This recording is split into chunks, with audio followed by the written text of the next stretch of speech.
अस्सलामुअलैकुम दोस्तों। Season number 4 किस्त नंबर 37 में आप सबको खुश आमदीद।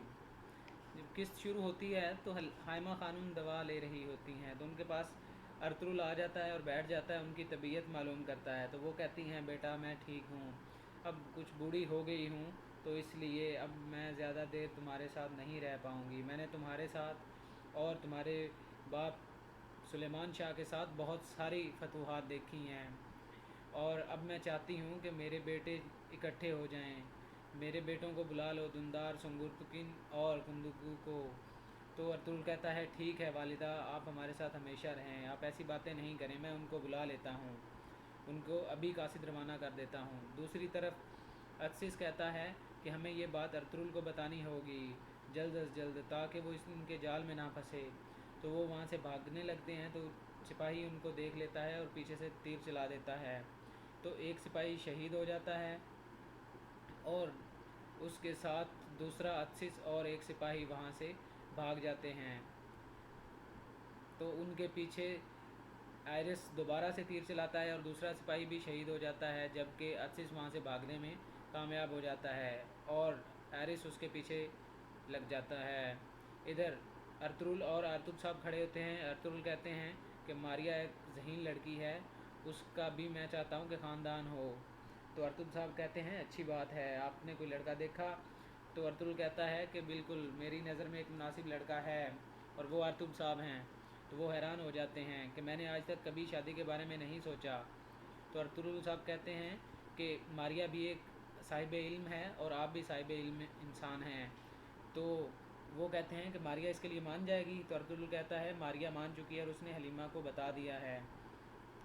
तो फिर अर्तुब भी मान जाता है और कहता है, ठीक है भाई, जैसे आप कहें, मैं शादी करने के लिए तैयार हूँ। तो अर्तुरुल कहता है, ठीक है, हम आज ही ये निकाह करेंगे। दूसरी तरफ हाइमा खानूम बात कर रही होती है और बताती है कि तुम मेरे एक बहादुर बेटे हो।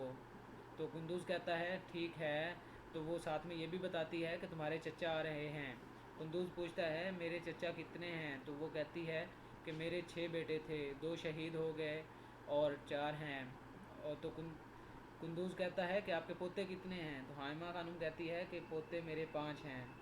तो वो कहता है, 5 गिन कर? तो वो कहती है, जी हाँ। दूसरी तरफ आरिस उसके पीछे लगा होता है।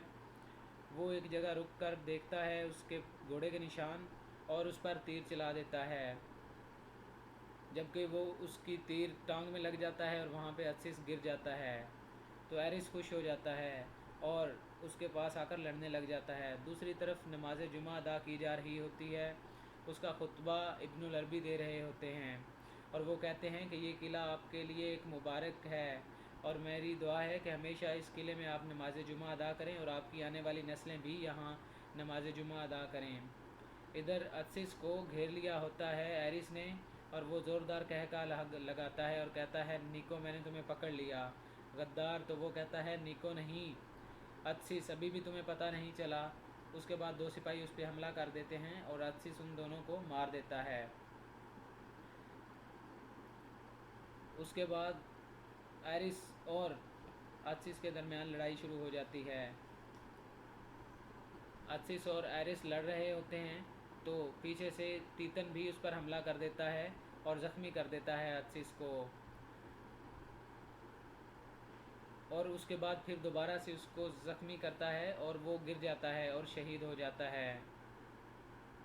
इधर नमाज जुमा अदा की जा रही होती है और उसके बाद शाम हो जाती है। तो तमाम सरदारान खाने की मेज़ पर बैठे होते हैं, तो इतने में अर्तुरुल साहब तशरीफ़ लाते हैं। उनके साथ अर्तुब साहब होते हैं। तो तमाम सरदारान खड़े हो जाते हैं, अर्तुरुल साहब को वेलकम करते हैं और फ़तह की मुबारक देते हैं। और अर्तुरुल कहता है कि इस फ़तह से हम बहुत मजबूत हुए हैं, हम इंशाअल्लाह जल्द ही कुनिया भी फ़तह करेंगे। आज हम नए निज़ाम की इस्लाहात के बारे में बात करने के लिए यहाँ पे इकट्ठे हुए हैं। तो अब्दुर्रहमान दाखिल होता है और वो कहता है कि सुल्तान के लेफ्टिनेंट तशरीफ़ लाए हैं। तो अर्तुरुल उन्हें अंदर बुलाता है, तो उनका ख़ास आदमी हाज़िर होता है और कहता है कि जी, मैं सुल्तान की तरफ से कुछ तोहफ़ और आपके लिए ख़त लाया हूँ। तो अर्तुरुल कहता है, ठीक है। वो कहता है, मैं पढ़ना चाहता हूँ सबके सामने, इजाज़त दें आप। तो अर्तुगरुल कहता है ठीक है आ जाएं। तो वो सबके सामने पढ़ता है और कहता है कि काई कबीले के सरदार सलेमान शाह के बेटे अर्तुगरुल, मैं बहुत खुश हूँ, अल्लाह तुम्हारी उम्र लंबी करे, तुम्हारी फ़तह को दायम रखे और तुम हमेशा ऐसे ही फैलते रहो। मैं सोडिक और कमानिक का इलाका भी आपकी अमान में देता हूँ, अब जहाँ पे आपकी हुक्मरानी होगी। और उसके बाद तमाम सरदारान उन्हें मुबारकबाद देते हैं और अर्तुगरुल कहता है कि अब हम सोडिक और कमानिक को भी अजीम बनाएंगे और उनकी भी तरक्की के लिए काम करेंगे। उसके बाद तमाम सरदारान बैठ जाते हैं और अर्तुगरुल कहता है कि हम सुल्तान को जल्द ये हिस्सा भी दे आएंगे। इधर मेहंदी हो रही होती है मारिया की और दूसरी तरफ दुमरुल के पास कुछ ताजिर आते हैं हानली बाज़ार में, जो कि भेस बदल कर आते हैं। तो वो कहते हैं कि हम यहाँ रात रुकना चाहते हैं, हम ताजिर हैं, हमें यहाँ पे इजाज़त लेनी होगी अर्तुगरुल साहब की। तो दुमरुल कहता है ठीक है आ जाओ। तो दूसरी तरफ मेहंदी हो रही होती है मारिया की, तो मारिया अपने भाई को याद करती है, तो सब उसे दिलासा देते हैं और हाइमा खातून और हलीमा उन्हें दुआएं देती हैं। उसके बाद अर्तुगरुल साहब अब तमाम लोगों से मुखातिब होकर कहते हैं और कहता है कि निकाया का शहनशाह हमसे बदला लेने की और ये कारा जैसार किला लेने की पूरी कोशिश करेगा, लेकिन हम मुत्तहिद रहेंगे और बेल्जिक का गवर्नर और आयरस भी हमारे लिए मुश्किलात पैदा करेंगे। हमें इनको ख़त्म करना होगा और बेल्जिक भी फ़तह करना होगा, तब ही हम महफूज रहेंगे। तो एक सरदार उठकर अपना तीर उनके सामने रखता है और कहता है कि आपके हुक्म पर हम जंग के लिए हमेशा तैयार हैं। तो सब सरदारान उठकर बारी बारी एक एक तीर सामने रखते हैं और मुत्तहिद होने का यकीन दिलाते हैं। उसके बाद अर्तुगरुल कहता है कि हम जब तक मुत्तहिद हैं हमें कोई भी नहीं तोड़ सकता।